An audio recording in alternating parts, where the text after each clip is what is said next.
I went on a solo camping trip back in the summer of 2019. I was 31 at the time, living in Boise, Idaho. I'd always liked being outdoors, especially in places where I couldn't hear cars or people, where the only sounds were wind, trees creaking, and birds moving through the branches. That summer, I had a long weekend off from work and decided to head into a section of forest about 3 hours north of the city. It wasn't a national park, just public land with some fire roads and a few hiking trails. Not too many people went there because there weren't any campgrounds or amenities. That was part of the appeal. I didn't want to share the woods with anyone. I loaded my gear the night before: tent, sleeping bag, food, water, tools, first aid kit, all the usual stuff. I'd done enough trips like this to know what I needed. I had a paper map and a compass too, since I didn't plan on having cell signal out there. My plan was to park off a Forest Service road and hike a few miles in, set up camp by a creek I remembered from a trip a couple of years back, and stay 2 nights. The area had a lot of pine and fir trees, big slopes, and not much undergrowth, so walking off-trail wasn't hard. I figured I'd be completely alone. I started hiking mid-morning and reached the spot I had in mind by early afternoon. The creek was still there, shallow and clear, with smooth rocks under the water. I found a flat spot just above the bank to pitch my tent, with tall trees on all sides and a soft bed of pine needles. Felt good to get the pack off my back. I drank some water, set up my shelter, and got a small fire going. The air smelled like sap and smoke. I didn't see or hear anyone all day. Nothing but squirrels and a few birds moving around in the branches. That first night was peaceful. I stayed up by the fire until it burned down to embers, then climbed into my sleeping bag. It was colder than I expected, but I'd brought the right gear. I drifted off to the sounds of the water and the occasional creak of trees in the wind. I didn't wake up once. The next morning, I made instant coffee and oatmeal, then decided to explore farther upstream. I had the whole day and nowhere to be. I followed the creek for maybe an hour, just taking my time, moving slow and looking around. I saw animal tracks in the soft dirt along the banks. Mostly deer, maybe a fox or coyote. At one point, I heard something moving in the trees uphill from me. I stopped and waited, not making a sound. It went quiet after a few seconds. Probably just a deer. I didn't think much of it and kept walking. I turned around before noon and headed back to camp. I didn't want to be gone too long in case the weather changed. When I got back, everything looked fine. My tent was still standing. Nothing had been touched. I sat by the fire pit and made lunch, just a tortilla with peanut butter and a few pieces of jerky. I stayed around camp the rest of the day, reading a paperback I'd brought and watching the trees. A couple of times I thought I heard faint noises out in the woods, but they were soft and far off. Could have been branches falling or small animals moving. The kind of sounds you get used to out there. I went to bed early that night. It got dark fast, and the clouds covered the moon. I zipped myself into my bag and listened to the creek again, but I didn't fall asleep right away. I had that weird sense, like when you forget if you locked your front door, just a little off. I finally drifted off sometime after midnight. Then I woke up. It was still dark, but not pitch black. My watch said it was just after 3 a.m. I didn't hear anything at first, just the creek. But then I realized something had pulled me out of sleep. I held my breath and listened. There was a soft crunch outside, like a footstep, then another. Slow, steady. I stayed completely still. I didn't bring a gun, but I had a knife. I kept it close when I camped alone. I slid my hand toward it slowly, trying not to make any noise. The steps got closer. Whoever it was, if it was a person, they were moving around the tent, not fast, not trying to hide, just circling. I didn't hear talking or breathing, just the crunch of needles underfoot. I thought about calling out, but decided against it. If someone was messing around my camp in the middle of the night without a light or a word, I didn't want to let them know I was awake. Then the steps stopped. Silence. I waited, gripping the knife, breathing as slow as I could. I didn't hear anything for what felt like 10 minutes, just the wind in the trees and the trickle of the creek.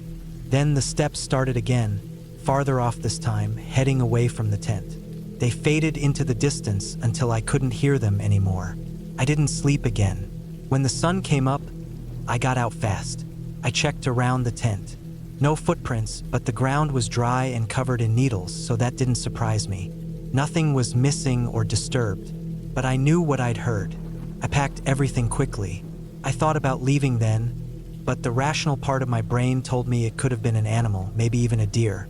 The slow steps, the circling, it didn't feel like a deer. Still, I didn't want to jump to conclusions. I told myself I'd stay one more night, but I'd set up something to keep watch. A trip line maybe, or some kind of signal if someone came near. I moved my tent closer to the creek, where the trees were thinner and I had more visibility. I rigged up a simple perimeter with a few tin cups and sticks from my gear, placed so they'd fall and clatter if someone walked through. Not much, but it made me feel better. I kept my knife on me all day and stayed close to camp. No hikes. I didn't hear anything strange that afternoon. No steps, no movement. That evening, I built up the fire more than usual and let it burn late. When I finally got into the tent, I left the rain flap open just a bit so I could see out and hear better. I stayed awake a long time just listening. The wind had died down, and the forest was quiet. Eventually, I must have fallen asleep. Then the noise came again. Not footsteps this time, just the sound of one of the tin cups falling and bouncing once on the ground. My eyes opened instantly. I stayed still, listening. No wind, no other sounds, just that one clink of metal. I waited. After a minute or two, I heard a soft shuffle, like someone crouching or shifting their weight. I reached for the knife again. My heart was pounding so hard I could feel it in my throat. I wanted to look, to unzip the tent and shine my flashlight, but I didn't. I kept still. After what felt like forever, I heard the shuffle again, farther off, then silence. I waited until dawn. When I got out, I found one of the cups on the ground, about 5 feet from where I'd strung it up. The stick it had been hanging on was broken. Nothing else looked touched, but that confirmed it. Someone had come back. Someone was watching my camp. That was enough. I packed everything as fast as I could. I didn't eat or even fill my water. I just got my bag on and started walking. I didn't take the trail. I cut straight through the woods toward the road. I didn't want to risk running into whoever it was if they were still watching. The hike was rough. I kept looking over my shoulder, pausing to listen every few minutes. I saw nothing, heard nothing, but I couldn't shake the feeling I wasn't alone. It took me almost 4 hours to get back to my truck. When I reached it and saw it untouched, a wave of relief hit me so hard my knees went weak. I unlocked it, tossed my pack in, and drove out without stopping. Back in Boise, I told a friend what had happened, just the basics. He thought it might have been a hunter or some drifter, maybe just curious. But there was nothing in my camp worth stealing. No damage, no obvious purpose. That's what got to me. Whoever it was didn't take anything. They didn't say anything. They just watched. That was my last solo trip. I still go camping, but I stick to busier places now. Campgrounds with other people nearby. Sometimes I'll hear footsteps outside my tent at night. Just someone walking to the bathroom or grabbing something from their car. Normal stuff. But every time it happens, I get that same tight feeling in my chest. I wait, holding my breath, listening to see if they stop, if they start circling. I know most people wouldn't think much of it. No one got hurt. Nothing happened, technically, but that's exactly what makes it worse. The not knowing, the silence, the cup falling in the dark and nothing else. I think about it sometimes when I'm lying in bed, when the house is quiet and the neighborhood's asleep. I imagine those footsteps, slow and steady, moving around the walls of my tent, and I wonder how long they stood there, how long they watched, and why. I'll never go that deep into the woods alone again.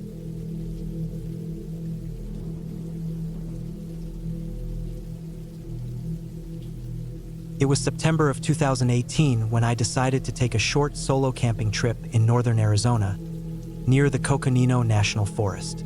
I was 32 at the time, living alone in Flagstaff and between jobs. I'd just left a stressful position in Phoenix and moved back to where I'd grown up, hoping to reset a little and figure out what I wanted next. I wasn't really looking for some big life-changing moment out there.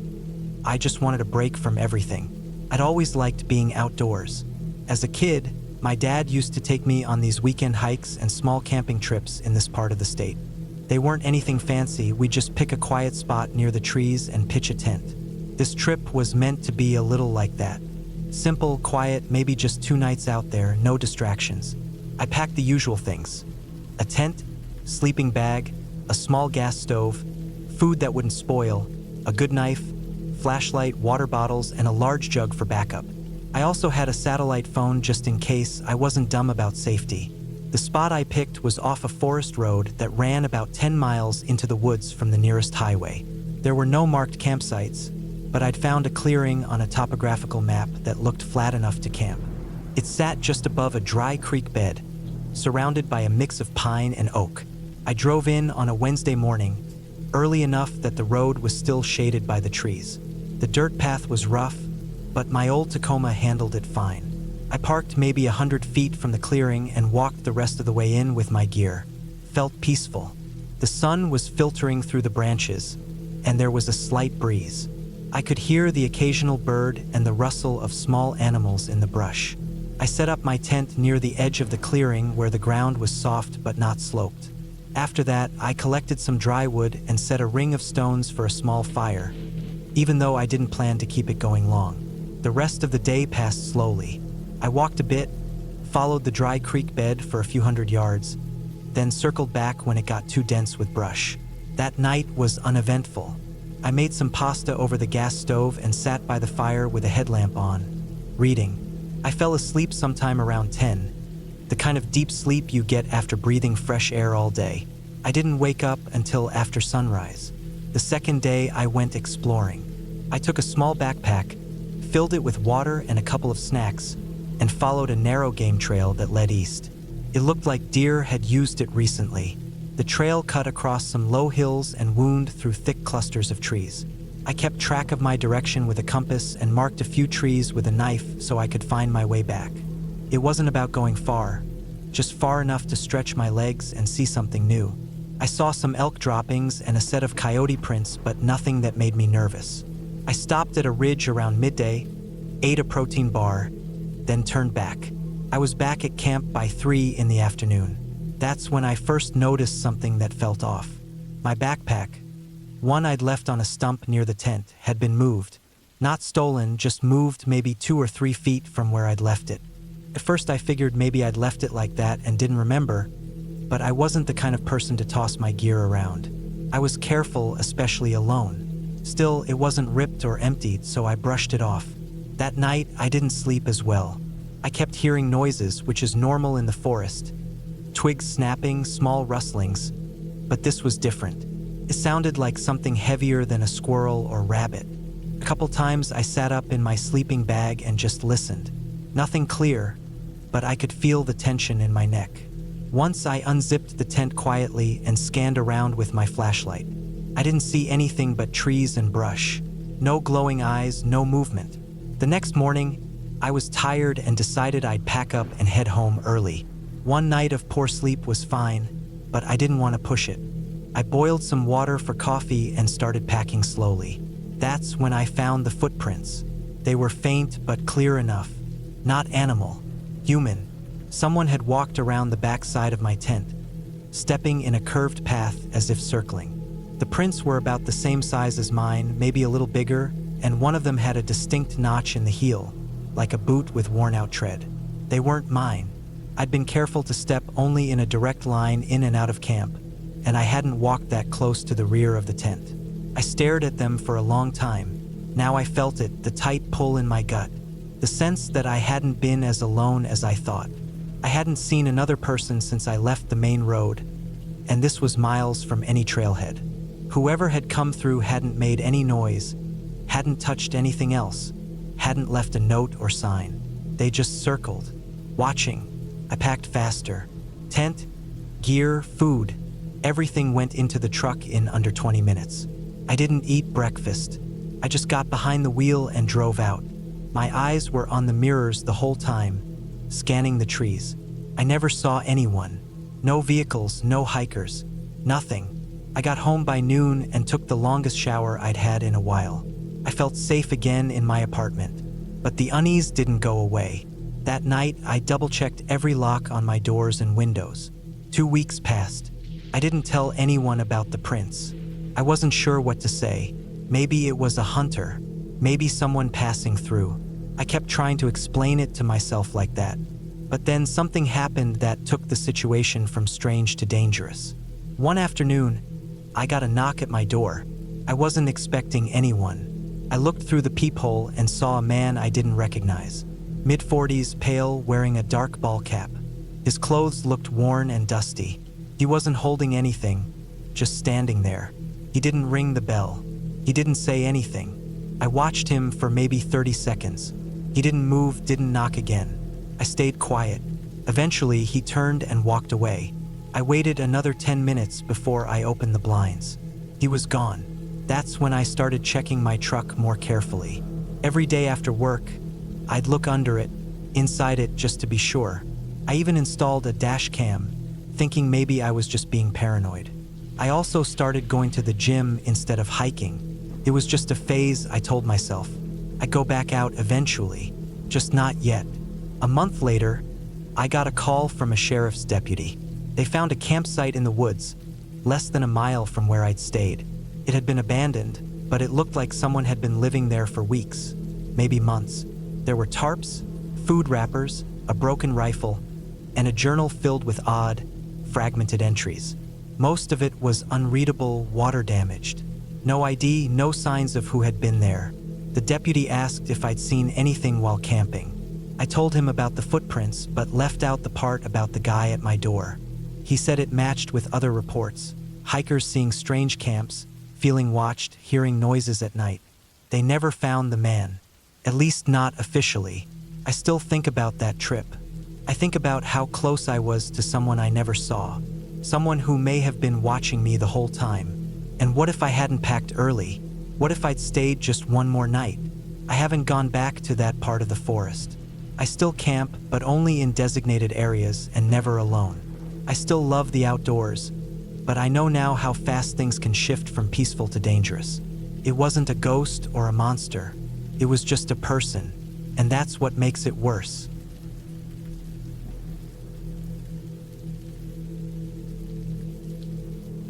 I went on a solo camping trip in July of 2019. I was 34 at the time and working as a warehouse manager in Omaha.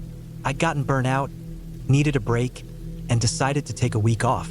I'd grown up camping with my dad in Missouri, so being out in the woods always helped me reset. My plan was to spend 5 days alone in the Mark Twain National Forest. I'd camp near a small lake called Dry Fork, where I knew there wouldn't be many people. It was the kind of place with no cell signal, no lights, and no traffic noise. Just thick trees, rough dirt roads, and a stillness that most people aren't used to anymore. I prepared well. I had a decent 4-season tent, enough food for the week, 2 big water jugs, a hunting knife, and a satellite beacon in case of emergency. I also brought a folding chair, a couple of books, a small hatchet, and my .357 revolver. I wasn't expecting trouble, but Missouri woods can be unpredictable. Coyotes, bobcats, the occasional black bear.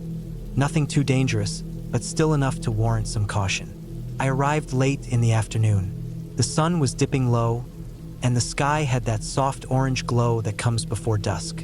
I parked my truck about a quarter-mile from the lake, where the forest road ended, then hiked the rest of the way with my pack. The air smelled like pine and warm dirt. I could hear the hum of insects, birds calling in the distance, and the occasional splash of water. I felt good. This was exactly what I needed. The first night was calm. I set up my tent in a small clearing about 50 yards from the shoreline. There were some tall cottonwoods and a few thorny bushes on the edges. The lake was quiet, still reflecting the pinkish sky even as darkness crept in. I ate a cold dinner out of a can and watched the stars come out. It was the kind of night where everything felt slow, like time had stretched itself out for me. I went to bed with my knife under my sleeping bag and drifted off easily. The next morning, I woke up with the sun. I made instant coffee and oatmeal over my small stove. I sat in the chair, just listening. No traffic, no beeping phones, just a few frogs near the water and squirrels rustling in the trees. I walked the perimeter of the lake that afternoon, It was about a mile around, and I took my time, stopping to look at animal tracks and plants I didn't recognize. I saw signs of raccoons, deer, and even what I thought might have been a bobcat. Some large paw prints near the muddy edge of the water. I didn't worry too much about it. I had my revolver, and bobcats don't bother people unless they're cornered. That night, I made a small fire. I sat with my feet up on a log and watched the flames for a long time. There was a cool breeze coming in off the lake. I heard owls, maybe a coyote far off, but nothing close. I put the fire out properly, using water and dirt, then double-checked my camp. Everything looked good. I zipped the tent up, lay down, and fell asleep. The second night, I woke up to a noise. It wasn't loud, just a soft snapping sound, like a twig being broken. I didn't move right away. I just lay still and listened. Came again, but closer. Then I heard leaves crunching. Whatever it was moving slowly, maybe 20 feet from the tent. I reached for my knife and sat up carefully. My tent doesn't make much noise when you move in it, so I stayed quiet. The footsteps circled halfway around the tent and stopped. Then nothing. I waited, holding my breath. The wind had picked up a bit, rustling the trees and masking small sounds. I sat like that for at least 10 minutes before I heard it move away. Slowly at first, then more quickly. I stayed awake another hour, listening. Nothing else came. Eventually, I slept again, though not deeply. The next morning, I looked around the camp. There were no tracks, at least not clear ones. The dirt was dry, and the ground near my tent was mostly covered in needles and leaves. I assumed it had been a deer or a raccoon, something harmless. Still, I didn't like how it had walked around me instead of just passing through. I told myself not to overthink it. That day, I went fishing with a cheap rod I'd brought. I caught 2 small bass and let them go. I tried reading, but I kept thinking about the night before. Every small sound in the woods felt sharper now. I noticed how quiet the birds were by late afternoon. Usually there'd be some calling back and forth, but it was mostly still. I chalked it up to weather. Maybe a storm was coming. That evening, I built another fire. I sat with my back to a tree this time, watching the woods more than the flames. I had my revolver holstered on my belt. I stayed up later than usual, waiting until I couldn't keep my eyes open. Then I crawled into the tent and lay there, fully dressed, with the gun beside me. It must have been around 2 a.m. when I heard the sound again. This time it was clearer. 2 footsteps, slow and deliberate, crunching leaves, then silence, then 2 more. I sat up and grabbed the gun. The footsteps stopped right behind the tent, maybe 5 feet away. I held my breath. The thing didn't move for at least a minute. I could hear the blood rushing in my ears. Then, just like the night before, it circled slowly, stepping lightly. It went halfway around the tent, then stopped again. Then nothing. I sat still, heart pounding. I thought about unzipping the tent, flashing the light, maybe shouting, but something told me not to. I don't know what it was, but I felt like if I revealed myself, it would change everything. I waited, gripping the gun, listening. Eventually, like before, the footsteps moved away, fainter, then gone. I didn't sleep that night. I waited until the sky started to lighten, then got out of the tent. My body was sore from sitting so tense. I walked the camp again, still no tracks, but I noticed something different this time. One of my water jugs, empty but sealed, had been moved. It had been sitting upright next to a tree. Now it was on its side, about 10 feet away. No tooth marks, no signs of chewing or clawing, just dragged and dropped. That's when I knew it wasn't an animal. Animals don't move sealed containers and walk in a circle around tents. This was someone, person. That afternoon, I packed up most of my gear. I left the tent up and a few things around it to make it look like I hadn't gone anywhere. I didn't want whoever was out there to think I'd caught on. I hiked back to my truck, stashed my heavier stuff inside, and returned with just a backpack and my gun. I didn't sleep that night either. I sat behind a tree 20 yards from the tent, watching and waiting. Around 1:30 a.m., I saw movement, a shape in the dark. It didn't use a flashlight. It walked slowly, crouched low, approaching the tent from the side. I stayed still, My heart was thudding in my throat. The figure stopped near the water jug, looked around, then stepped closer. I could barely make out the outline of a man, thin, wearing something dark. He walked around the tent again, same as before, then stopped at the front like he was deciding something. I raised the revolver and cocked the hammer softly. He must have heard it because he froze. Then he turned his head, like he was listening. I didn't say a word. I didn't move. After a moment, he backed away slowly, turned, and slipped into the trees. I waited until dawn before going back to the truck. I packed everything as fast as I could and got out. I didn't stop until I hit paved roads again. Even then, I kept checking the rearview mirror, half expecting to see someone following me. When I got home, I called the ranger station and reported what happened. They took it seriously. A week later, I got a follow-up call. They'd found signs of a camp deeper in the woods, tarps, canned food, and a trail of footprints leading to my old site. No one was there, but it was clear someone had been living out there, maybe for weeks. I don't know what he wanted.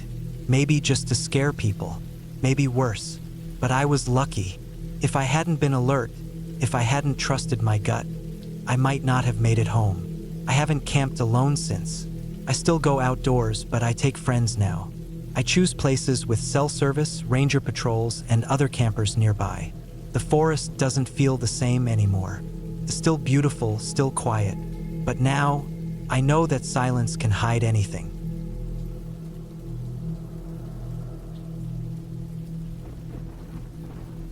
The sky was already fading into twilight as I pulled into the dusty, gravel parking lot of Pinewood campground. It was late September, and the air had a crispness that hinted at the oncoming fall. The trees surrounding the campground were beginning to change, their leaves shifting from green to vibrant yellows, oranges, and reds. I was a 32-year-old freelance photographer, and after a long, tiring stretch of deadlines, I decided to spend a weekend out in nature to decompress. I had been to Pinewood before, though it had been years. Back then, I had camped with friends, but this time it was just me. No distractions, no company, just a chance to breathe and focus on something else for once. I grabbed my gear, tent, sleeping bag, food supplies, and camera equipment, and made my way to the campsite I had reserved. It was nestled deep in the woods, not far from the lake that gave the area its name. The campground itself was quiet, which was exactly what I wanted. The few other campers around were scattered far apart, and I could hear the chirping of birds and the rustling of leaves in the breeze as I found my spot. I set up camp quickly, the familiar motions of setting up the tent and organizing my things grounding me in a way that felt calming. The fire pit was just a short walk away, surrounded by a circle of rocks. I unpacked my cooking gear and decided to make a simple dinner, something to help me unwind after the long drive. As the sun dipped lower, casting the world in golden hues, I started the fire. It crackled and popped as the warmth began to spread, pushing back the chill of the evening air. I ate my meal in silence, the only sounds being the occasional crackling of the fire and the rustle of the wind through the trees. I didn't mind the silence. It was peaceful. It was just me, nature, and the crackle of the fire. But as the night grew darker, something shifted. The wind had died down, and in its absence, the world felt still, unnervingly so. I couldn't quite explain it, but it felt like the forest was holding its breath. I felt eyes on me, not literally, but the sensation was there, lurking at the back of my mind. I shrugged it off. It was probably just my overactive imagination. After all, I was in the woods, alone for the first time in a long while. It wasn't unusual for my mind to start playing tricks. As I finished my meal, I started to clean up. I had brought a small lantern to help me see in the dark, so I hung it from a low branch near my tent. The soft light flickered, casting strange shadows around the campsite. Once everything was packed away, I sat by the fire for a while longer, watching the flames dance and sway. The warmth was comforting, but as the hours passed, I started to feel tired. I went into my tent and unrolled my sleeping bag, the familiar rustling of the nylon fabric sounding louder than usual in the quiet of the night. I lay down, pulling the bag up around my shoulders, but sleep didn't come as easily as I thought it would. My mind was racing. The quiet, the feeling of being watched. The hairs on the back of my neck stood up again, and I couldn't shake the sense that something was wrong. I tried to push the thoughts aside and closed my eyes, focusing on the sound of my own breathing. The hours dragged on. I couldn't tell if I was awake or asleep, but I began to hear noises. Subtle at first, almost imperceptible. The rustle of leaves, a snap of a twig, a shuffle in the underbrush. At first, I thought it was just an animal, maybe a raccoon or a deer, but then I heard something else. Something that made my blood run cold. A whisper, soft, too soft to make out any words. It was distant at first, but then it seemed to get closer. I sat up quickly, my heart racing in my chest. I strained my ears, listening for the sound again. Nothing, just the wind, or so I told myself. I lay back down, trying to calm my breathing. Maybe I was just hearing things. The woods were full of sounds. Animals, wind, the creaking of branches. It was all normal, right? But then the whisper came again, clearer this time. It wasn't in the wind or the rustling leaves. It was just outside my tent, so soft I could barely hear it, but it was unmistakable. I held my breath, trying to make sense of it, but the words never came through. Just a hiss of breath and a sound that sent a shiver down my spine. I grabbed the flashlight and unzipped the tent, stepping outside. The fire had died down to a low glow, casting eerie shadows across the campsite. The air was colder now, the kind of chill that cut through to your bones. I swung the flashlight around, scanning the trees and the open space around me. Nothing, just the quiet hum of the night. I walked a few steps away from the tent, my footsteps crunching on the dry ground. The forest felt unnaturally still. Not a single sound, no animals, no insects, nothing. It was as if the world had gone completely silent. I shined the light through the trees, but I couldn't see anything. No movement, no sign of whatever had caused that whisper. For a moment, I just stood there, listening to the complete silence. It was unnerving, like something was waiting, watching, just beyond the light. I shook my head and walked back to my tent, telling myself I was just tired, that I had imagined the whole thing. It had to be the case. But even as I lay back down, I couldn't get rid of that feeling, that something was out there, just beyond the edge of the light, waiting. Sleep eventually came, but it wasn't restful.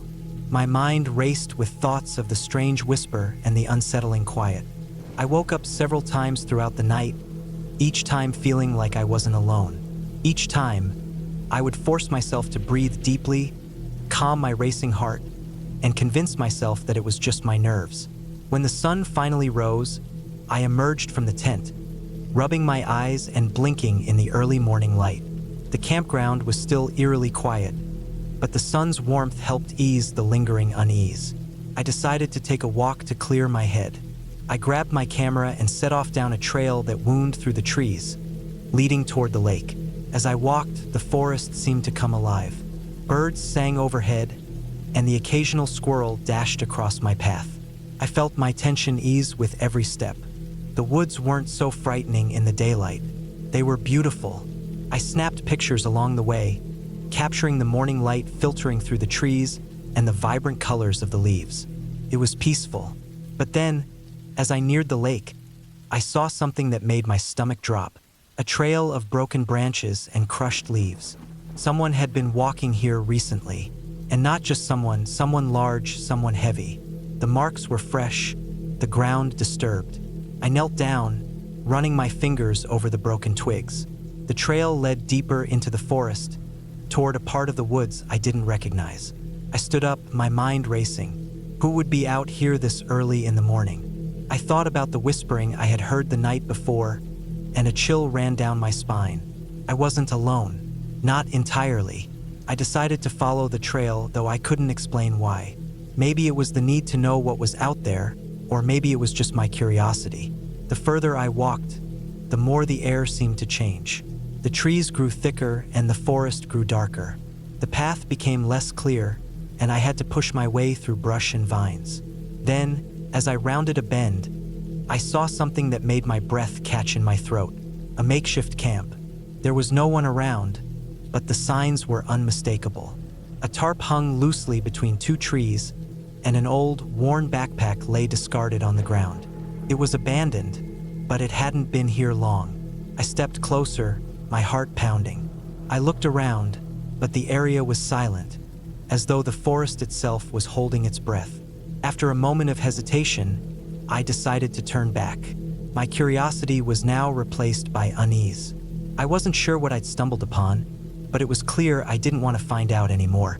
The trail back to my campsite felt longer than it had before, and the silence pressed in on me, making every step feel heavier. When I finally returned to my tent, I didn't waste any time packing up.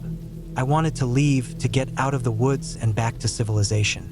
The fear of being watched, of something lurking just beyond the trees, was too much to ignore. I didn't know what had happened out there. Maybe it was just another camper. Maybe it was nothing at all. But one thing was clear: I wasn't sticking around to find out. I drove away from Pinewood campground as quickly as I could, and when I finally reached the nearest town, I stopped at a diner for breakfast. I ordered a coffee and sat down, trying to shake off the feeling of unease that still clung to me. And then I saw it. A local newspaper on the counter with the headline, "Missing person found dead in Pinewood forest." I didn't need to read the article to know what had happened. The hair on my neck stood up, and I didn't order another cup of coffee. I left the diner and never looked back.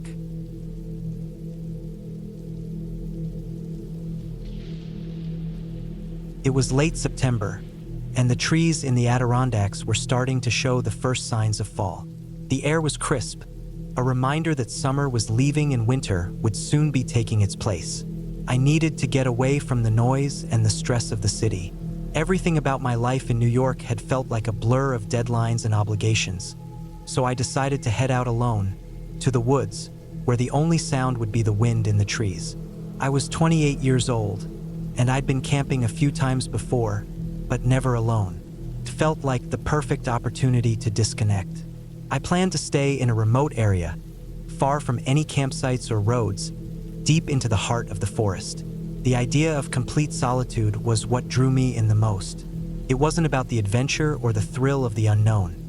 It was the quiet, the calm, and the feeling of being at peace with myself for the first time in a long time.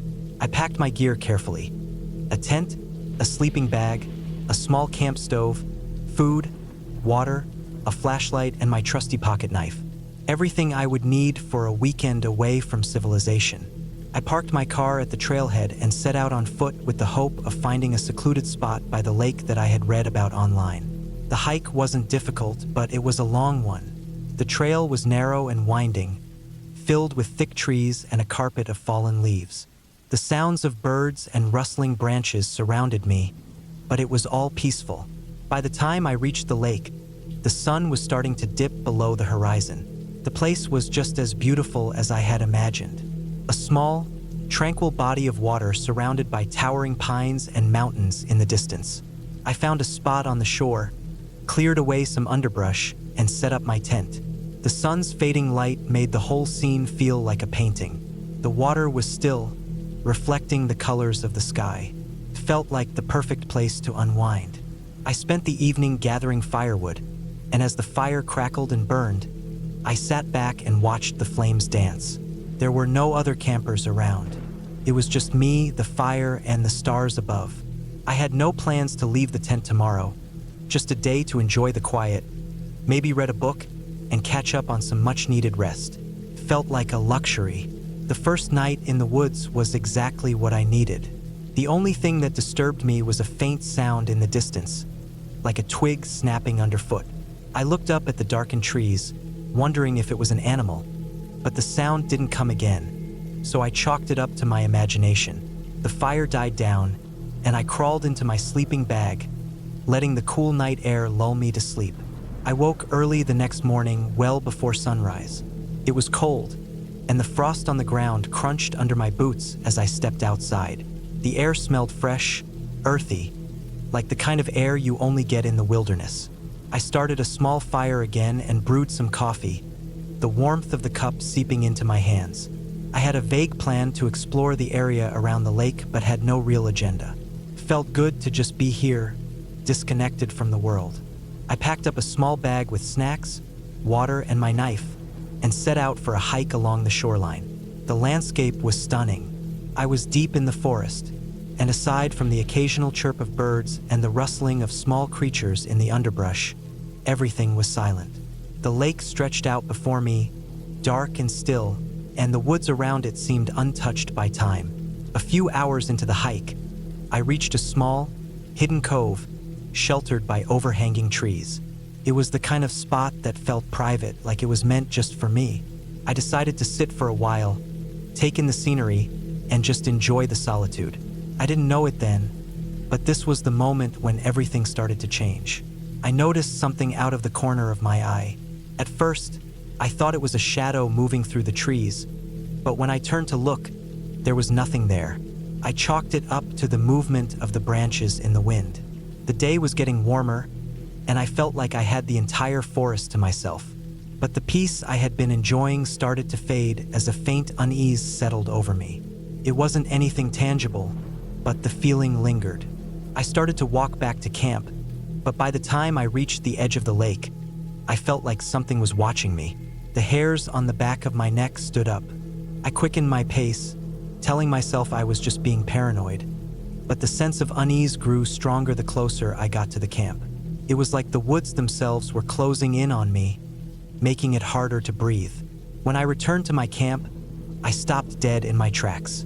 My tent was gone. Not just the tent, but all my gear, the fire pit. Everything was disturbed. It wasn't just the wind. Someone or something had been there. I stood frozen for a long moment, not sure what to do. I thought about what might have happened. Maybe it was a prank by other campers or someone else passing through, but there was no sign of anyone nearby. I looked around the area, trying to see if anything had been left behind, but there was nothing. My heart began to race, and my mind started to spiral. The silence of the forest felt oppressive now, not comforting. I checked my backpack, and to my relief, the food, water, and essential items were still there. But everything else, the tent, the stove, the firewood, was gone. I knew that whoever or whatever had taken it wasn't far. The thought of being stranded out here, in the middle of nowhere with no shelter, was terrifying. I couldn't stay here. I had to leave. I made the decision to head back to the trailhead. It wasn't an easy decision. It was late afternoon by now, and the hike back would be long and tiring, but I couldn't risk being out here alone any longer. As I gathered my things and started to walk, I noticed something strange. The trees seemed to be closer, as though the forest had grown denser in the short time I had been away. The shadows seemed to stretch longer, and the wind had picked up, howling through the branches. It was as if the forest itself was pushing me out. The further I went, the more the feeling of being watched grew. The sense of danger was palpable. By the time I reached the edge of the woods, it was getting dark. I didn't dare stop to rest, knowing I had to make it to the trailhead before nightfall. My legs were aching, my mind racing. Every step I took felt like it was taking me further into something I didn't fully understand. When I finally reached the trailhead, exhausted and disoriented, I saw a light up ahead. It was a flashlight bobbing in the distance. Relief flooded over me as I recognized the figure walking toward me. It was another hiker, someone who had been out in the woods for the weekend. He was friendly, and we exchanged a few words, though my mind was still too frazzled to have a full conversation. He had no idea about the strange things that had happened, and I didn't explain them. The trailhead felt like the edge of the world, the safety of civilization just beyond the trees. I didn't go back to the campsite to see what had happened. Something in me told me I wasn't meant to know. All I could think about as I drove away was the feeling of being watched, the unsettling sensation that something had been out there in the woods, something I couldn't see. But I made it out. That's the important part. I made it out. The woods are big, and they can be dangerous, but they are also beautiful, and I would go back one day. Just not alone. Not without knowing more about what I was getting into. Because there are things in the forest, things that you might not understand. You're never truly alone out there.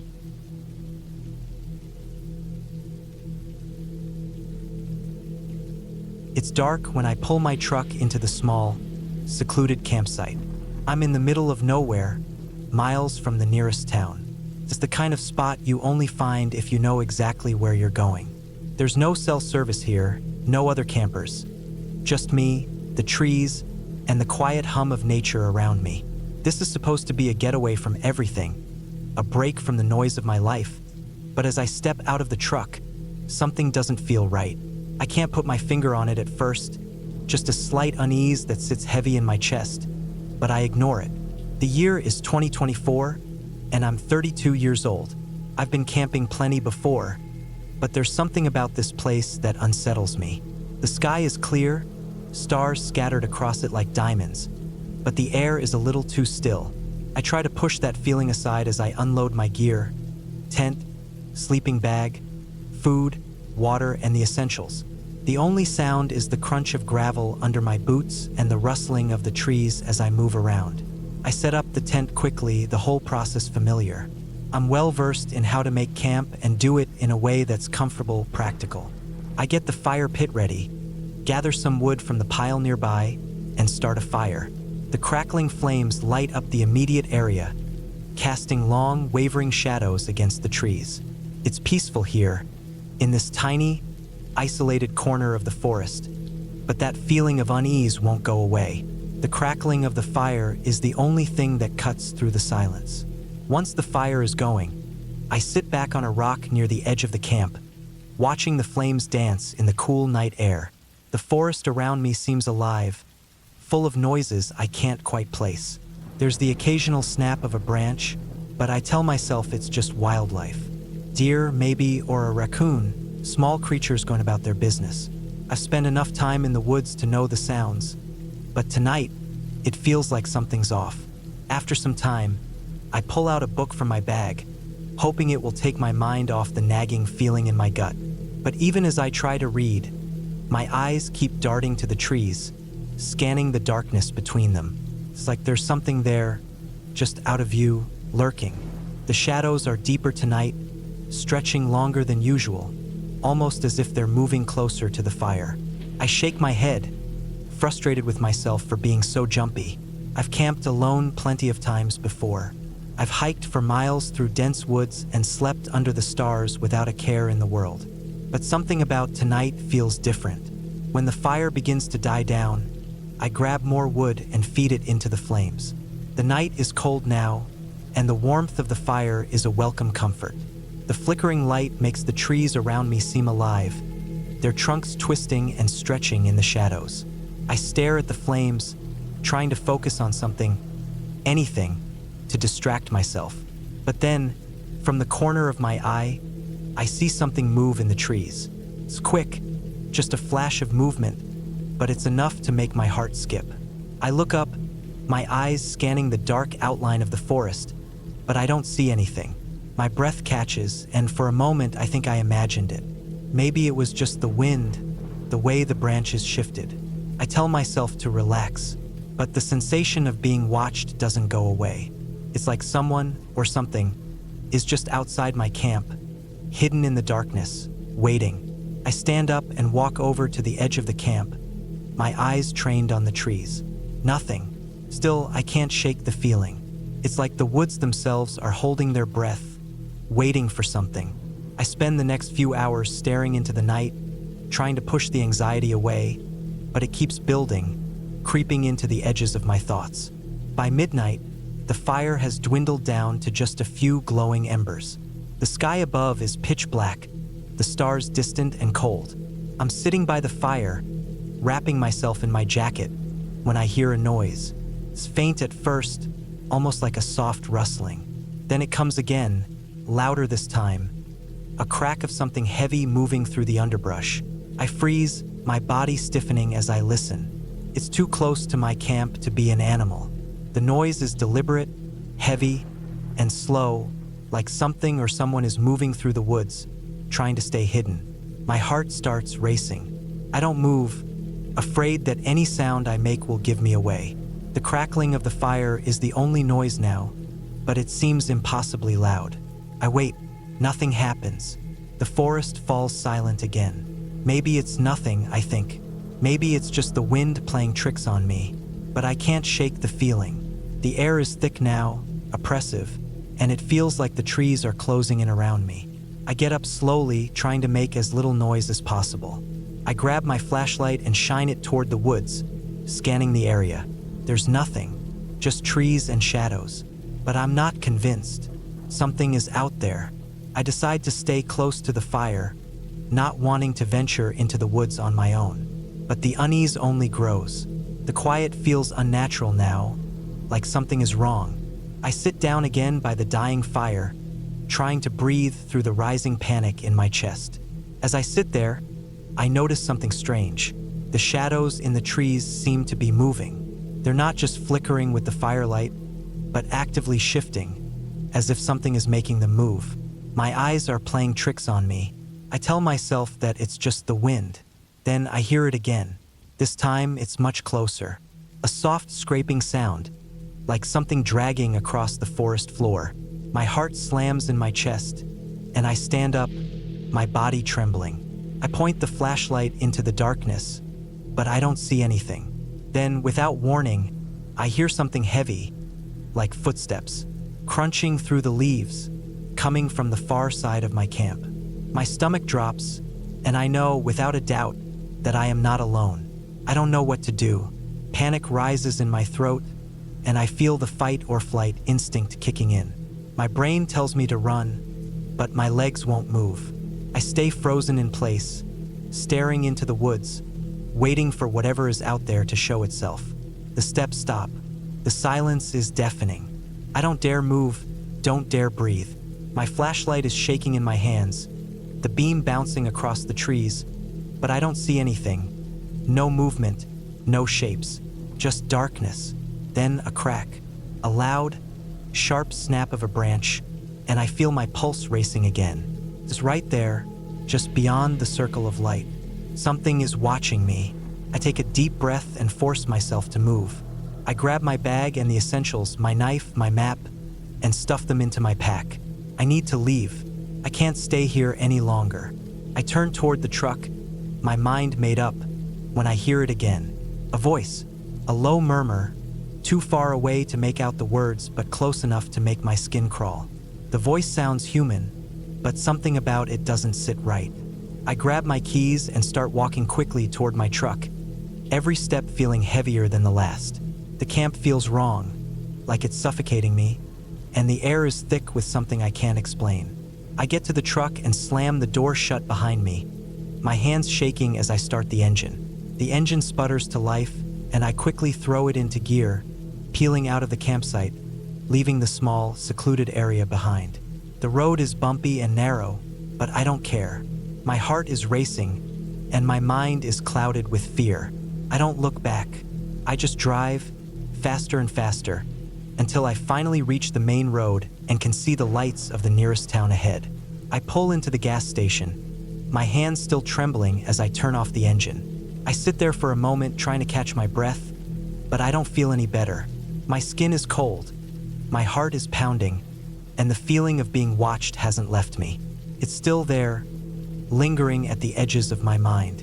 I don't know what happened out there in the woods. Maybe it was an animal, maybe it was something else, but I won't be going back. I don't care how peaceful it looked at first. There's something wrong with that place. I can't explain it, but I know that I'll never forget the feeling of being watched. Never forget the sound of those footsteps, that voice in the dark, and I'll never forget the silence that followed it.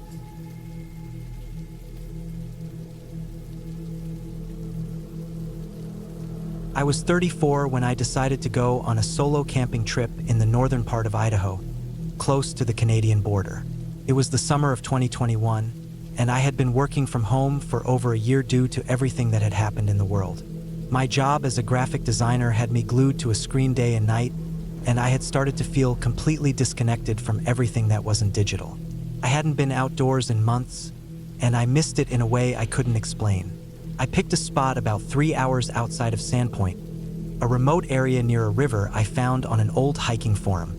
It wasn't part of any national park, just public land people used if they knew about it. The guy who posted about it said he'd been there twice and hadn't seen a single person either time. That's exactly what I wanted. Silence, nature, just me and the woods. I had done solo camping before, though not in a place this isolated.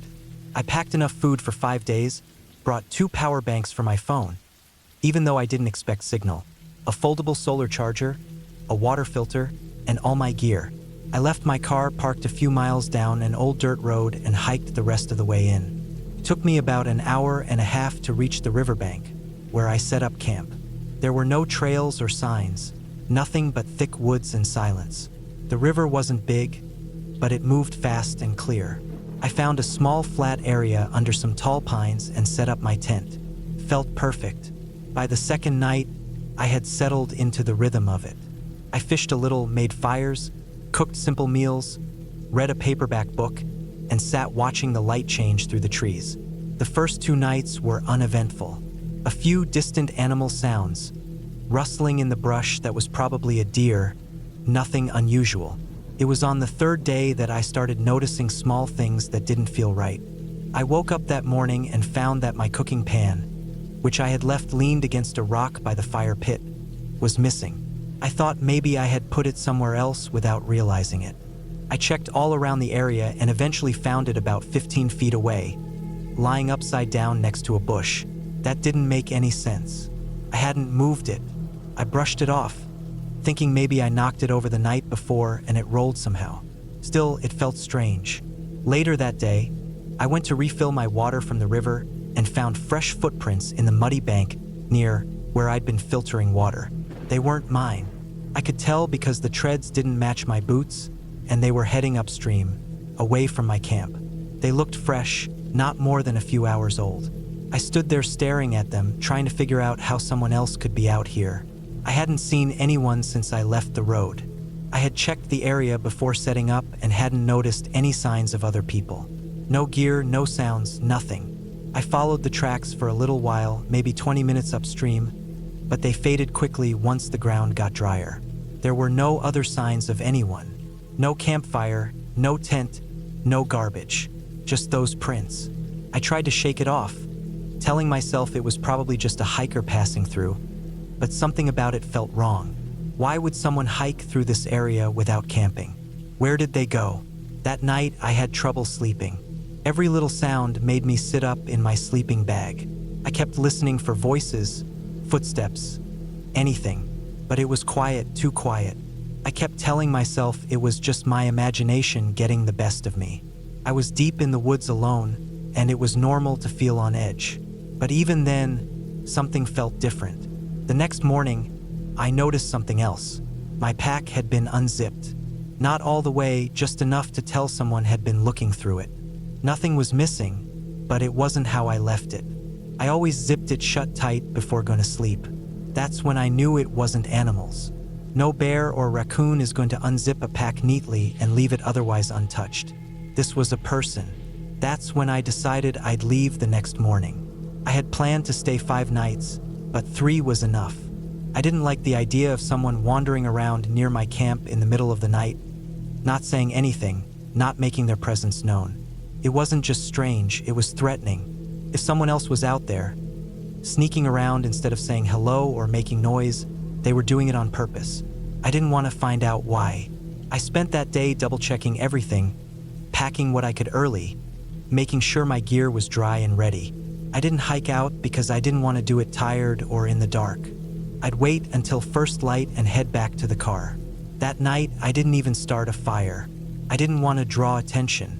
I sat in my tent with my headlamp off, listening. Around midnight, I heard it, slow, steady footsteps crunching leaves not far from my tent. I froze. I didn't move, barely breathed. The steps got closer, then stopped.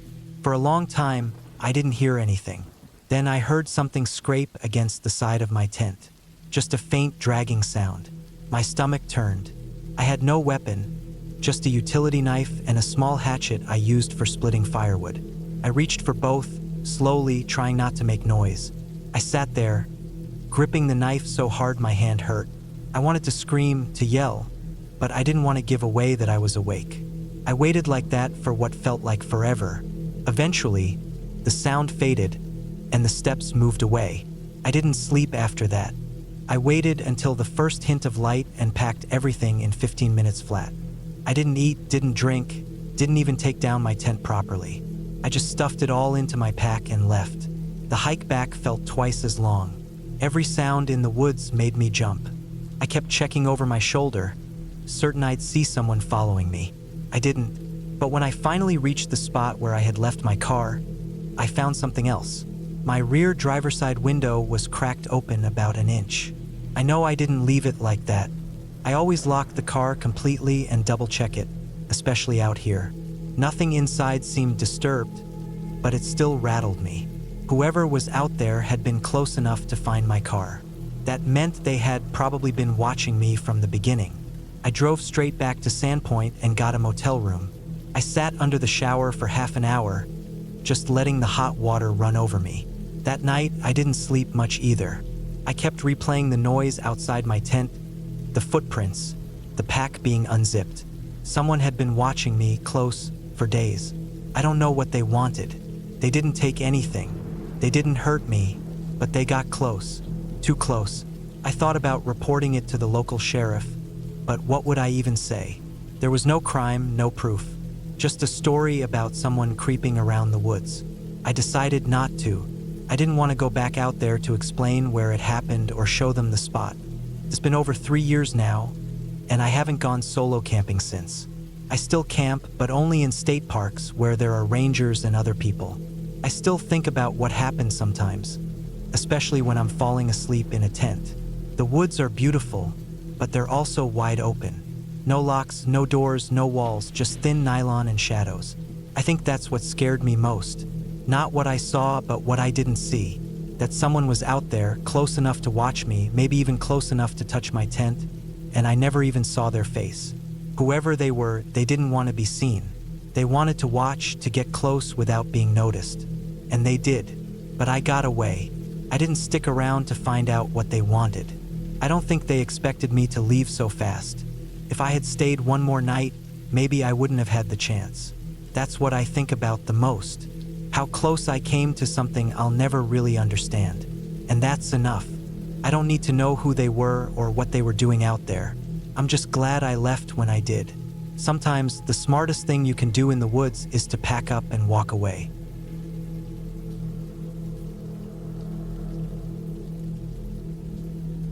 I was 34 when I decided to take some time off from work and go on a solo camping trip. It was the fall of 2019, and things in my life had been feeling too fast, too loud, and too crowded. I worked in logistics in Pittsburgh, always staring at spreadsheets and schedules, always checking emails late into the night. I wanted to be somewhere quiet, somewhere I didn't have to check my phone or think about deadlines. I picked a spot in the Monongahela National Forest in West Virginia. I'd been there once before with some college friends years back. I remembered the long trails, thick woods, and how spread out everything was. This time, I planned to stay off the marked campgrounds and hike deeper in to a more remote place. I had a good tent, solid boots, and I knew my way around the woods well enough. I packed food for a week, a big water filter, and the usual gear: knife, tarp, matches, flashlight, GPS, and a battery pack. I also brought a small hatchet. I wasn't expecting trouble, but I liked having something with weight in my hand if I ever needed it. I left my car in a trailhead lot near Seneca Creek Trail, shouldered my pack, and started walking. The trail was familiar at first, winding through soft pine beds and rolling hills. It wasn't long before I veered off and headed southeast, away from the hikers and closer to the old fire road I'd seen on a topo map. I wanted space. I wanted quiet. I found both. By the second afternoon, I was miles from any real path. The woods were thick and silent except for the sound of wind in the trees and the occasional rustling of small animals. I picked a flat spot near a stream to set up my camp. I made sure to set it well above the waterline in case it rained. I cleared the ground of sharp rocks and sticks, pitched my tent, and built a small fire pit with rocks. It was peaceful, the kind of peace you feel in your chest, like a warm pressure.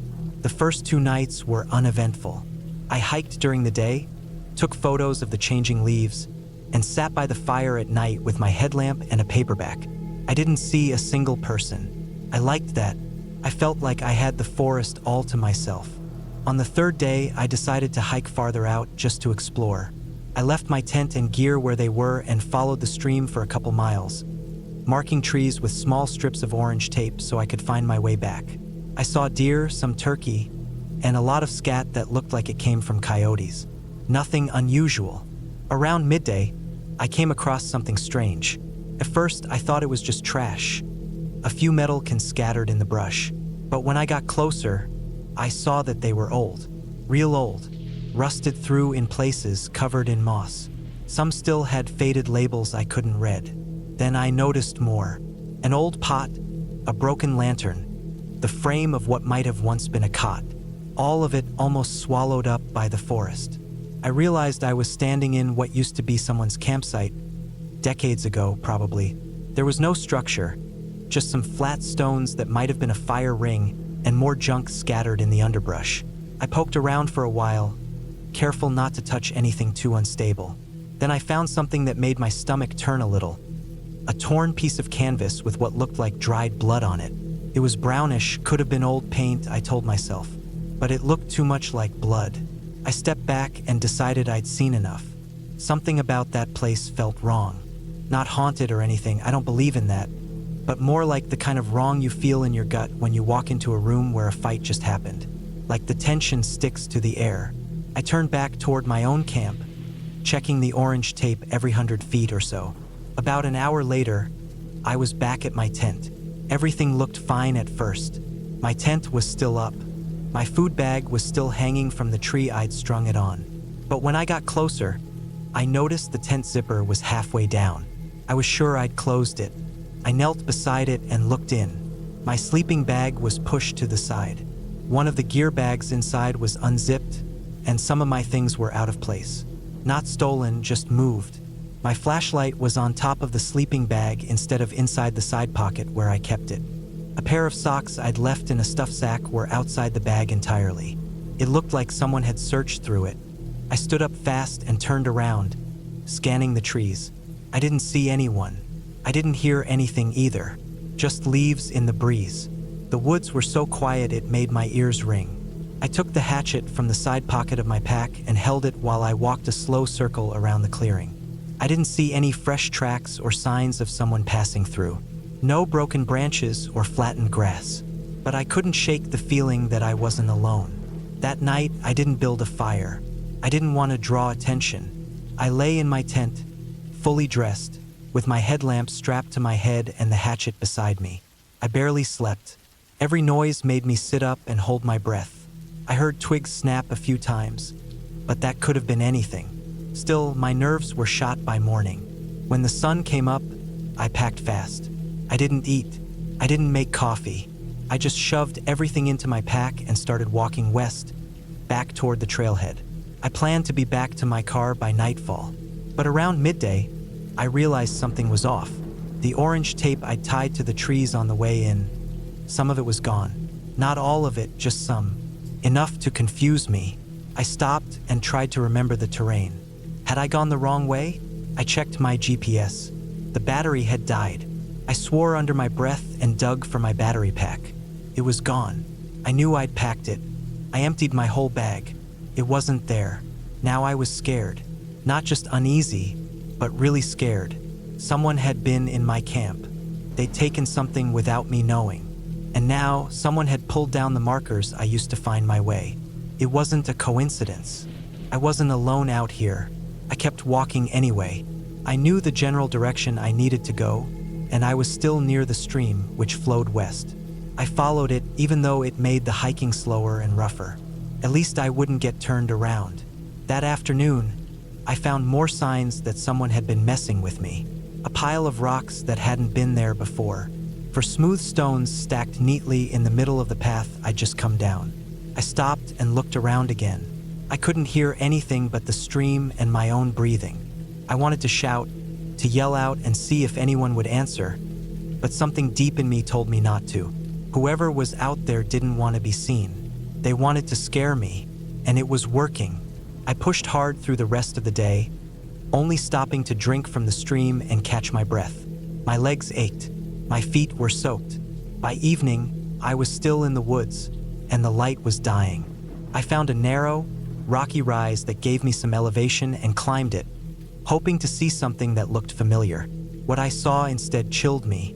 On the opposite ridge, maybe 200 yards away, was a figure, just standing there between the trees.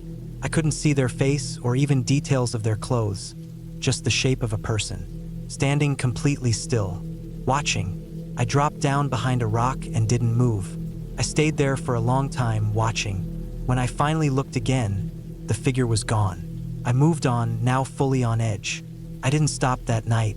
I walked through the dark with my headlamp off, using just the faint moonlight and the sound of the stream to guide me. I was so tired I was stumbling, but I didn't want to stop. I felt like stopping would be a mistake, a big one. Just before dawn, I found the old fire road I'd seen on the map. I almost cried with relief. It was overgrown but still recognizable. I followed it west, hoping it would eventually lead me back toward the trailhead or at least somewhere closer to help. After a couple more hours of walking, I finally saw something beautiful. A brown wooden sign, faded but legible, pointing toward the main trail. I was almost out. I made it to my car by late morning. It was untouched. I got in and locked the doors immediately. I didn't stop until I reached a gas station with a store about 30 miles away. I bought a charger, plugged in my phone, and called my brother to let him know I was okay. I didn't tell the police. I didn't know what to tell them. I didn't see a face. I didn't have any proof. Nothing was stolen that I could prove, and I hadn't been attacked. But something had happened out there. Someone wanted me gone, or scared, or lost, and they had succeeded. I haven't been camping alone since. I still go hiking, but only on well-used trails. I always tell someone where I'm going, and I always carry a second backup battery. I've thought a lot about that trip, about the missing markers, the moved gear, the person on the ridge. I'll never know what their plan was. Maybe it was just a sick game. Maybe they just liked the control, the power of scaring someone without ever being seen. But I got out. I made it home, and that's all that matters.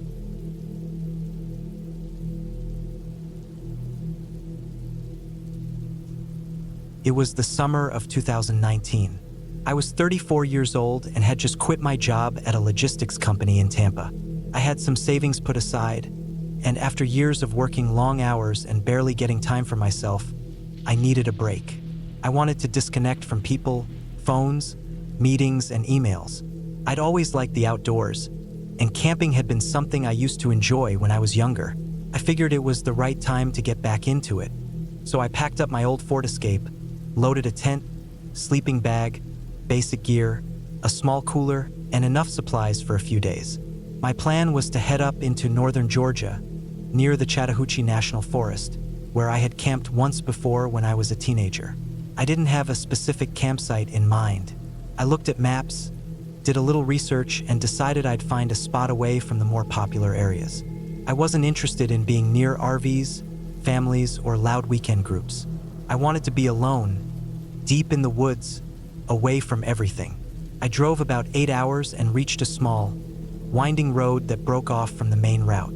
It wasn't paved. There was a rusty sign with faded letters, Forest Access Road 128. It looked like it hadn't been maintained in years. That was perfect for me. The road was rough, full of ruts with weeds growing up the middle. I took it slow, bouncing over potholes, scraping the undercarriage more than once. After about 40 minutes, the path opened into a small clearing surrounded by trees on all sides. There were no markings, no signs of anyone having camped there recently. It was perfect. I killed the engine and stepped out. The air was cooler than I expected, crisp, with that earthy smell of pine needles and damp soil. I could hear birds, the faint sound of a creek nearby, and the wind moving through the leaves. I spent the first few hours setting up camp. I pitched my tent near the edge of the clearing, close to a cluster of large rocks that could serve as a makeshift seat or table.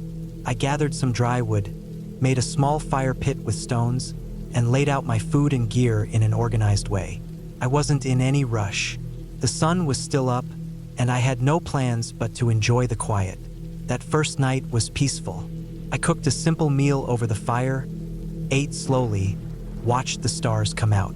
It was so quiet that I could hear my own breathing, the occasional snap of a twig from some animal passing through, and nothing else.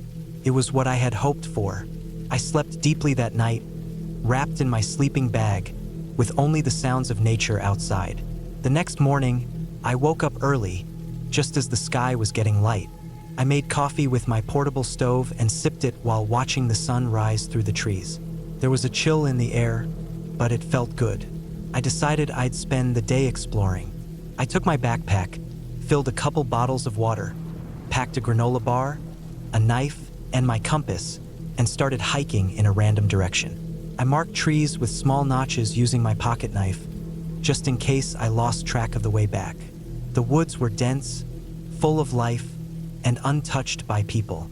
After a couple of hours, I came across an old overgrown path. It wasn't marked on my map. It looked like it might have once been used by hunters or maybe old forestry workers. I followed it out of curiosity. It led me deeper into the trees, down into a small valley, and past what looked like an old hunting blind. It had collapsed in on itself, moss and leaves covering the roof, almost blending it into the forest. It was strange seeing something man-made way out there. I snapped a photo of it with my phone but didn't think much of it. Just part of the woods reclaiming what was left behind. When I turned to head back, I felt something off. I couldn't put my finger on it at first. The air felt still, heavier. The woods suddenly felt quieter than before.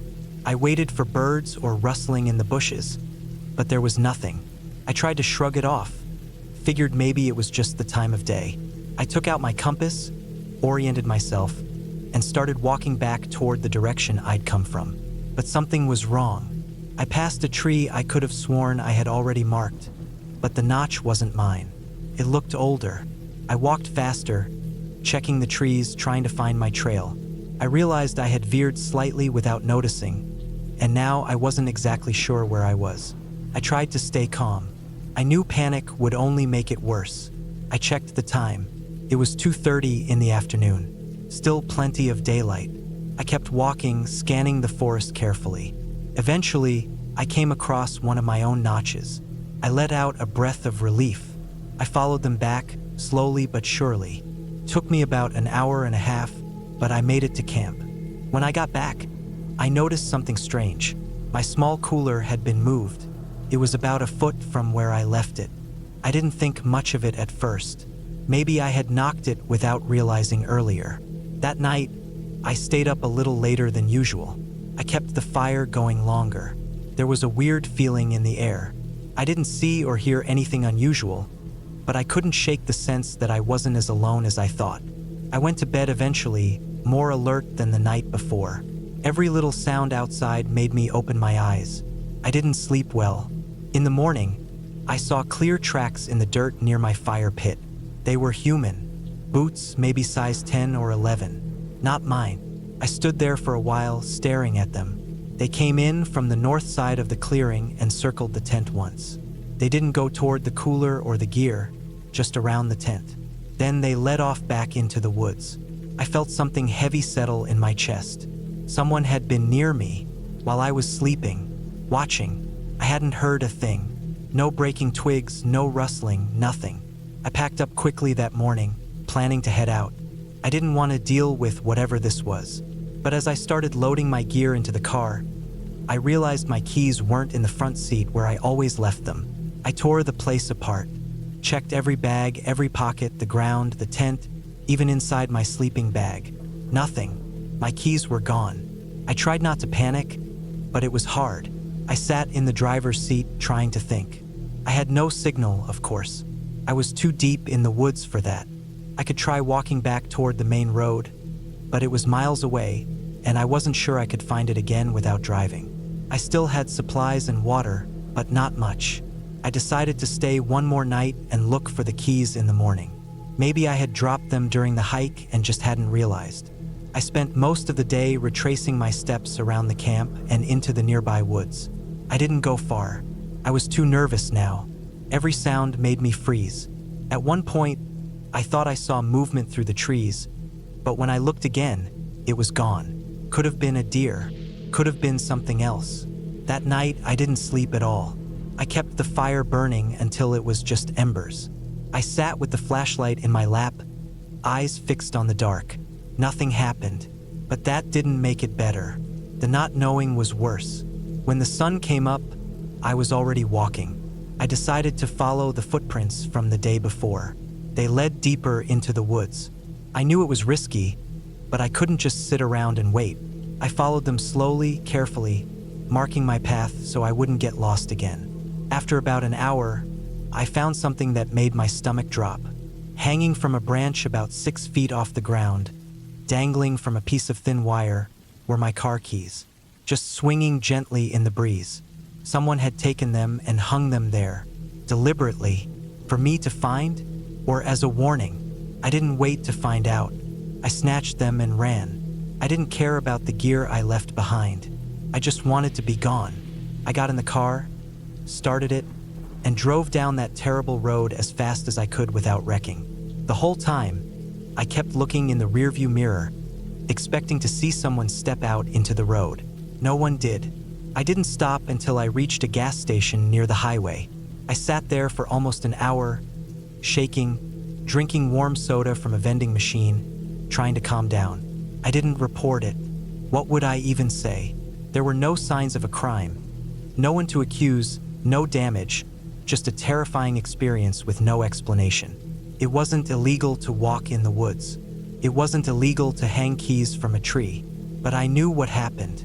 Someone was out there, watching me, maybe just messing with me, maybe planning something worse. I still don't know. I haven't been camping since. I don't think I ever will again. I still think about it sometimes, especially when I'm alone or when I hear a sound outside at night. Not because of ghosts or monsters, just because I know now that people can be worse, especially the kind of people who live out in places where no one else goes, and they don't need a reason.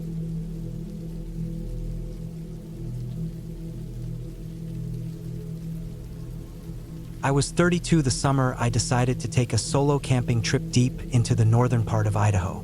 It was July 2021, and I had just taken time off from a job I'd been grinding at for nearly 8 years without a proper break.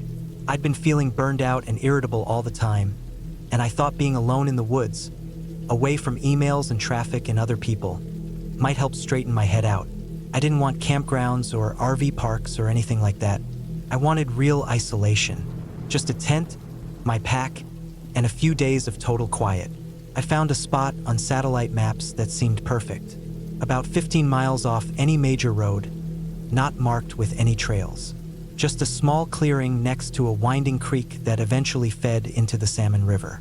The access road wasn't even on the GPS. It was more of an old fire trail than a road, overgrown and barely wide enough for my truck. But it was manageable. I parked in a small pull-off about half a mile from where the trail vanished into the forest and loaded up my pack. It was hot and dry, and the hike in wasn't easy. I was sweating through my shirt within 10 minutes, and the bugs were bad in the thicker brush. But the woods were beautiful. Tall lodgepole pines, long stretches of dry needles underfoot, birds everywhere. The further I got from the road, the more the quiet wrapped around me like a blanket. It was the first time in years I felt like I could actually breathe. The clearing was even better than it looked on the map. Maybe 50 yards across, hemmed in by dense forest on 3 sides, and a rocky creek curving around the 4th. The sound of water was constant, clean, steady. No trash, no fire rings, no signs anyone else had camped there. Just silence and wildness. I set up my tent near the tree line, close enough to hear the creek but far enough not to get wet if it rained. I kept things simple: 1-person tent, sleeping pad, bag, stove, some freeze-dried meals, and a water filter. I brought a bare canister for food, and I stored it 100 feet from the tent like you're supposed to. I spent that first evening walking around, checking out the terrain, gathering deadfall wood for a fire. I wasn't planning to burn much, but the fire gave me something to look at, something to do with my hands. The temperature dropped fast once the sun dipped behind the trees. I sat beside the fire, listening to the insects hum in the trees and watching shadows creep slowly across the clearing. When it got too dark to see my hand in front of my face, I crawled into the tent and lay back on my bag, letting my mind empty out. That first night was peaceful. I woke up once to pee, and the stars were so bright it looked fake. No clouds, no moon, just black sky and cold air and 1,000 points of light over the treetops. I remember thinking it was the quietest I'd ever heard the world. The next morning, I filtered water from the creek and made instant oatmeal. I decided to follow the creek upstream for a while just to explore. I brought my day pack, a knife, a flashlight, and a few snacks. I wasn't expecting to be gone long. The creek ran uphill through a narrow gully, and I had to cross it a few times, hopping from rock to avoid getting wet. I saw elk tracks, scat, even what looked like cougar prints in the mud, though I wasn't completely sure. The sun filtered through the trees in shifting patterns, and the further I walked, the less I thought about work or my phone or any of that crap. I followed the creek maybe 2 miles before turning around. On the way back, I saw something weird. A tree maybe 20 feet tall, stripped of all its bark on one side. The wood underneath was torn and gouged, almost like claw marks, but not clean. More like chunks had been ripped off by something. There were splinters on the ground. I bent down and looked at it, trying to figure out if it was a bear marking its territory or something else. But it looked too aggressive for that, like something had been trying to break the tree apart. There were also prints nearby, boot prints. Not mine. Someone else had been walking there recently, but they were deep, like the person was heavy or carrying something big. I suddenly felt exposed, standing there in the trees, far from camp, far from my truck. I listened, but heard nothing. No footsteps, no movement, not even birds. That silence made the hairs on my neck stand up. I made my way back to camp faster than before, checking behind me now and then. Nothing followed me. Everything was exactly where I'd left it. The tent, the fire pit, even the wood I'd gathered. Still, I felt off. Not scared, exactly, just unsettled. I kept turning around, thinking I'd see someone standing just beyond the trees. I didn't, but the feeling didn't go away. That night, I didn't make a fire. I cooked in silence, eating with my back to a tree so I could see the clearing. I didn't hear anything strange, but every little snap or rustle made me twitch. At some point, I realized the insects had gone quiet again. No crickets, no frogs, just the creak and the sound of my own breath. I went to bed early but didn't sleep much. Sometime after midnight, I woke to a noise. Not a branch falling or an animal walking. Something sharper, like metal clinking against metal. I froze, listening. Then it came again. Faint, distant, but real. A sound you don't expect in the woods. Stopped, then started again. I unzipped the tent as slowly as I could and peeked out. There was nothing in the clearing. No lights, no movement. I waited 5 minutes, then got out, barefoot, and crept toward the trees. The sound was coming from deeper in the forest, back the way I'd come earlier that day. I couldn't see anything, but the sound was regular. Tap, scrape, tap, scrape. I stood there for what felt like half an hour, not moving until it finally stopped. I didn't go back to sleep. The next day, I packed everything up. I hadn't seen anyone, but I couldn't shake the feeling that someone was nearby, watching. I told myself it was just nerves, that I was overthinking things, but I knew better. That sound wasn't an animal. It was a person doing something. Maybe a hunter, maybe a hiker, but something felt wrong. I loaded my gear and hiked back toward the truck. The trail looked different on the way out. Bushes bent the wrong way, branches freshly broken. At one point, I found a boot print on the trail, but it was pointing toward my camp. Not away. That was enough. I kept moving. When I got to where I'd parked, the first thing I noticed was that my truck wasn't how I'd left it. The driver's door was open just an inch. I know I locked it. I always do. I dropped my pack and ran the last few steps. Nothing looked stolen, but someone had been inside. Glove box open, papers scattered, like they were looking for something. I checked under the truck, behind it, everywhere. No one was there.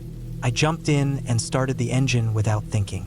The moment it turned over, I backed out of the brush and drove until I hit pavement. Then another 2 hours before I stopped to breathe. A week later, I reported it to the sheriff in that county. He didn't seem surprised.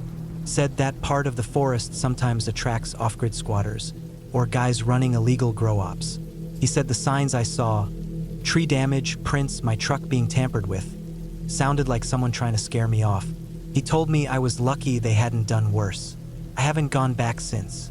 I still camp sometimes, but only in known places. Trailheads, state parks, places with rangers and other people nearby.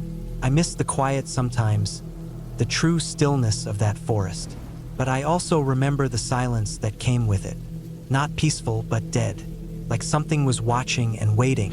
What really gets to me is that I never saw whoever it was. Never heard them speak. Never found a campsite or trash or anything. Just signs. Just a few things left behind to let me know I was not alone. And that was enough.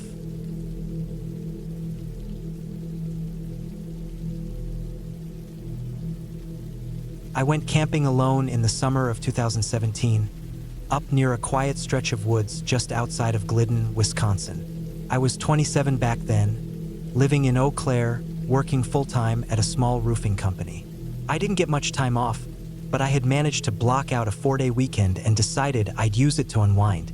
I didn't want to go anywhere crowded or commercial, just a quiet place in nature where I could breathe. I didn't want to deal with anyone. I didn't even tell my coworkers or friends exactly where I'd be.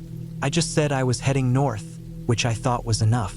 I had done a lot of hiking and camping before, so I figured I'd be fine. I picked a spot I'd read about in an old hiking forum, a little clearing about 3 miles off a decommissioned logging road. It didn't have a name. I found it by cross-referencing a bunch of maps and satellite images. It was surrounded by thick woods, bordered by a stream on one side and some small rocky hills on the other. The kind of place that never sees more than a couple of people a year. That's what I wanted, solitude. I parked my truck at the end of the logging road, tossed my backpack over my shoulder, and started the hike in. The first half-mile was pretty easy, an old, overgrown trail. After that, it was more of a bushwhack. I had a handheld GPS, a paper map, and a compass, and I took my time. I got to the clearing in the late afternoon. It was just like the forum post had said, peaceful, quiet, and flat enough for a tent. There were no signs of recent visitors, no footprints, no trash, no cut branches. Just me and the woods. I set up my tent under a cluster of pines, about 20 yards from the stream. The ground was soft and covered in pine needles. I cooked some instant rice and tuna on my little camp stove, ate while sitting on a log, and watched the sky turn orange through the trees. I felt completely at peace. The air was cool, the bugs weren't too bad, and the sound of the stream was calming. That night, I slept hard. The next morning, I got up early and walked upstream for a few hours. I found a nice flat rock and just sat there, listening to the water. I saw a few deer in the distance, heard a woodpecker, and even spotted a fox darting between some fallen trees. It felt like the kind of day I'd remember forever. I came back to camp around midday, made some coffee, and took a short nap in my tent with the flap open. When I woke up, something felt off. Nothing specific, just this subtle tension in the air. I tried to shake it off. I made myself walk down to the stream, splash some water on my face, and force myself to enjoy the moment. I told myself I was just tired, maybe a little dehydrated. But as I walked back to camp, I noticed something small and strange. My folding knife was open and sticking in the ground near the fire pit. I hadn't left it like that. I remember standing there for a full minute, just staring at it. I always kept it closed and clipped to my pack. I wasn't sure if maybe I'd used it earlier and forgotten, but that didn't feel right. I checked my bag, it was unzipped. Everything was still inside, but the zipper was open halfway down. I tried to tell myself I must have left it like that, but I knew I didn't. That night, I didn't sleep as well. Every sound outside the tent had me sitting up and holding my breath. The wind in the trees sounded like whispers. Once or twice I thought I heard footsteps, but they were too faint to be sure. I finally dozed off around 3 a.m., clutching the knife in my hand inside the sleeping bag. When I woke up the next morning, the flap of my tent was wide open. I hadn't left it that way. I know that for a fact. I had zipped it shut from the inside. My boots were sitting outside, side by side, but turned around, like someone had taken them off and placed them backward. That did not happen by accident. I packed up fast. I didn't cook breakfast. I stuffed everything into my pack, grabbed my water bottle, and took off down the same path I came in on. My heart was racing. Every crack of a branch or rustle of leaves had me spinning around. I kept thinking I'd see someone following me, but I never did. I got back to my truck by early afternoon. The gravel near the wheels was disturbed more than I remembered. A few pine needles had been caught under the windshield wipers. My gut was screaming that someone had been there while I was gone. I started the engine, locked the doors, and drove out of there without stopping once. I should have gone home, but I didn't. I drove into Glidden and booked a cheap room at a rundown roadside motel. I needed to be around people. I took the longest shower I've ever taken and sat on the bed for hours, just trying to sort through everything. I didn't feel right.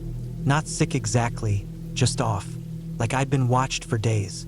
That night, I kept the lights on and barely slept.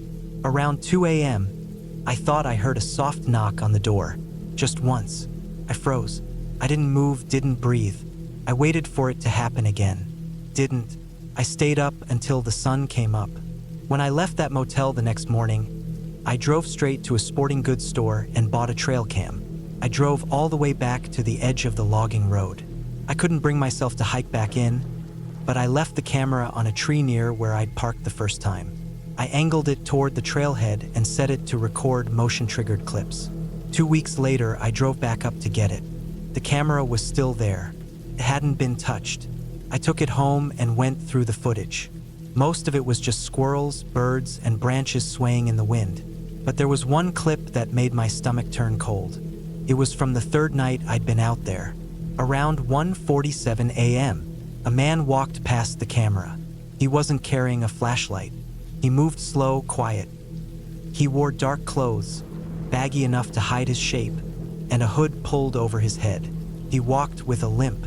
He never looked at the camera, just walked across the frame, then vanished into the woods. It was only a few seconds, but it felt like an hour. I called the county sheriff's office. I didn't know what I expected them to do. They said they'd look into it, but didn't sound too concerned. Said it was probably some hunter or local who wandered through. But that didn't explain my knife, or the open tent, or the way my boots had been turned around, or the knock at the motel. I didn't go camping again that year, or the year after that. I sold my tent, stove, and most of my gear. I started checking the locks on my doors 3, 4, sometimes 5 times a night. For a while, I thought I saw that same man in crowds or across the street. Just quick flashes of someone who looked similar. It always turned out to be someone else, but it messed with my head. Bad. Took me almost 3 years to go out again. And when I did, I didn't go alone. I went with 2 friends, both armed, and we stayed in a public campsite with other people around. I still don't like sleeping outside. Not really. I don't think I'll ever camp alone again. Whatever happened out there in those woods, it wasn't a bear or a trick of the mind. It was someone who had been watching me, someone who waited until I fell asleep, someone who got close enough to unzip my tent and stand over me. And the scariest part is that they didn't take anything. They didn't hurt me. They didn't leave a note or make a noise. They just let me know they were there.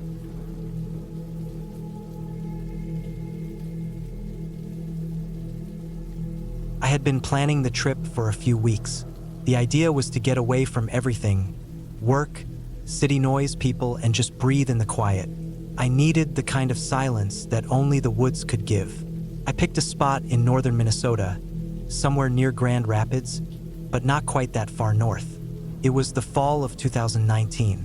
I was 31 then, working construction jobs mostly. That week had been rough. I needed the trip like a man needs sleep after 3 days awake.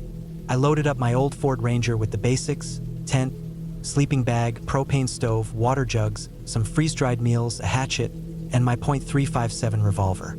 I always brought it on solo trips. Never had to use it before, but it gave me peace of mind.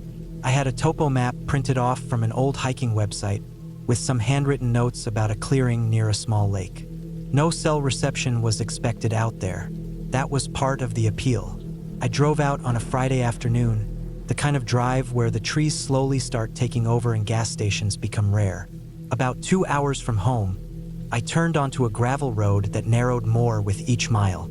The road was in rough shape. I passed two other trucks parked on the shoulder miles apart, probably hunters. I kept going until the road turned into more of a trail. Eventually, the truck couldn't go further without taking damage, so I pulled off into the brush and hiked the rest of the way in with my gear on my back. It took maybe 45 minutes to reach the lake. The place was perfect. The clearing was soft underfoot, a mixture of pine needles and moss. The lake was calm and dark, with trees pressing close to the water's edge. No signs of other people, no trash, no fire pits. I felt like I had found a place that hadn't been disturbed in years. I set up the tent facing the water, about 15 feet from the shoreline. The sun was getting low by then, throwing gold across the lake surface. I boiled water for dinner and watched the colors fade. That night, I stayed up a little longer than I meant to, just sitting and listening. There were crickets, the occasional splash of a fish jumping, maybe a frog. It was cool but not cold, and I fell asleep without much trouble. I woke up sometime after midnight. I couldn't say what woke me, but I remember that I didn't hear anything at first, just silence. The kind of silence that isn't peaceful, but tense. I sat up inside the tent and listened. The forest should have been alive with sounds, especially in the fall, but it was dead quiet. I thought maybe a predator had passed through. That happens. Sometimes when a big animal moves through, the rest of the forest shuts up. I waited, hand on the revolver next to my sleeping bag, until eventually I heard a branch crack. Not close, maybe 30 feet off, deeper into the trees. It didn't happen again. After a few minutes, I lay back down. My heart took a long time to slow down, but eventually it did. I drifted back into sleep. The next morning was uneventful. I cooked a small breakfast and drank some instant coffee, then went for a walk along the edge of the lake. I found signs of deer, tracks in the mud, fresh scat. Nothing strange. Around mid-afternoon, I heard an engine way off in the distance, probably someone else hunting. It reminded me that even out here, I wasn't completely alone. That night, I kept the fire going a little longer. I think the quiet from the night before had gotten to me more than I realized.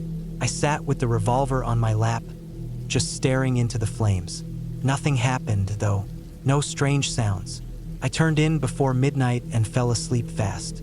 But I woke again around 2 a.m. This time it was different. I heard something breathing, not right next to the tent, but close enough that I could hear it. It was slow, heavy breathing, not panting, not sniffing, just steady, like someone trying to stay calm. My body locked up. I didn't unzip the tent. I just grabbed the revolver and sat frozen, barely breathing myself. It lasted about 2 minutes, then stopped. I didn't hear anything walk away. No footsteps or rustling, just breathing, then nothing. When the sun came up, I forced myself out of the tent. I looked around the campsite carefully. No tracks, no broken branches, no disturbed soil. I walked a full circle around the clearing, but everything looked undisturbed. I was starting to think I imagined it. Maybe I had a bad dream. Maybe it was an animal, but one smart enough to keep quiet. Still, something didn't feel right. I almost packed up and left.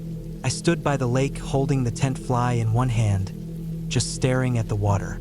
I didn't want to leave like that, scared, uncertain. I told myself I'd stay one more night, but I'd keep the fire going and sleep lightly. I set up a second pile of dry sticks ready to throw on the flames if it started to die. That evening, I sat with my back to the fire and my eyes on the tree line. I didn't eat. I didn't move much. Every little sound made me turn. At one point, a squirrel darted out of a bush and I almost raised the gun. I felt stupid. It was probably nothing, just a trick of the wind or a raccoon. Around 10 p.m., I heard something again. This time it was slower, soft footfalls, not close, maybe 50 feet back in the woods. I stood up quietly and tossed more wood on the fire. The sound stopped. I stayed standing for a long time, straining to hear anything. But the forest stayed quiet. No more steps.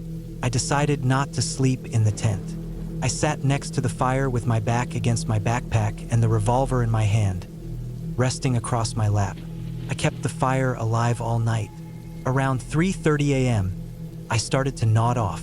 My head would droop, then jerk up again. It was getting colder. At some point, I heard movement again, something crunching a dry leaf. This time it was closer. My eyes snapped open and I held my breath.